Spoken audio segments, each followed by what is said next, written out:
È una battaglia che va avanti da 50 anni, è la controversia per le accise petrolifere. In soldoni si tratta di circa 7 miliardi di euro l'anno che lo Stato trattiene sui prodotti petroliferi raffinati in Sicilia. Finora il ritornello è stato questo: a Roma i soldi, alla Sicilia l'inquinamento. Un tema che è diventato il cavallo di battaglia del presidente della regione Raffaele Lombardo, ma che per motivi che nulla hanno a che fare con la validità della protesta non è mai stata sottoscritta dai 90 deputati di Sala d'Ercole. Adesso però qualcosa sembra cambiare. Infatti i parlamentari siciliani hanno approvato la legge proposta dal deputato di Forza del Sud, l'agrigentino Michele Cimino, che introduce la modifica dell'articolo 36 dello Statuto siciliano nella parte in cui prevede che le imposte di produzione vadano allo Stato. Oggi, siccome noi riteniamo come Grande Sud di essere più federalisti della Lega, chiediamo e pretendiamo che quello che si produce nel nostro territorio venga a poter essere versato nelle casse del bilancio della Regione,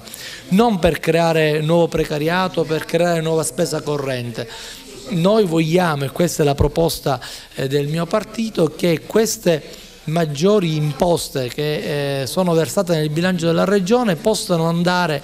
a favore di chi opera nell'ambito delle categorie produttive siciliane, per dare la possibilità ai pescatori di pagare meno il gasolio per i propri pescherecci, all'agricoltura per pagare meno la benzina per i propri trattori e le proprie serre, e soprattutto per rendere finalmente forte quel principio che in Sicilia si produce energia elettrica, si raffina petrolio, adesso anche in provincia di Agrigento fra breve avremo anche un ruolo importante nell'ambito della rigassificazione. Non vedo perché queste iniziative debbano servire non per mettere l'albero di Natale sponsorizzato nella piazza, ma soprattutto per dare a tutti i siciliani e soprattutto agli agrigentini di avere, come in alcune regioni d'Italia, la possibilità di lavorare con delle facilitazioni. Il governo regionale, per volontà del presidente Lombardo, sarebbe intenzionato a contribuire alla costruzione dell'aeroporto di Agrigento. Anche l'onorevole Michele Cimino è ottimista sulla realizzazione dello scalo in territorio delicata. Io sono sempre stato un sostenitore dell'aeroporto di Agrigento, ma ritengo che l'aeroporto di Agrigento debba poter essere un aeroporto che ha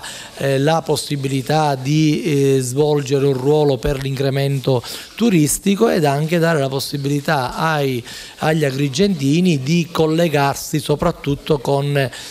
le capitali nazionali, nello specifico con Roma, e poi da Roma poter prendere i voli che maggiormente sono interessati. Da sempre ho detto infatti che nel nostro territorio era necessario poter creare un aeroporto di tipo regionale con il finanziamento della regione, tant'è che da assessore al bilancio io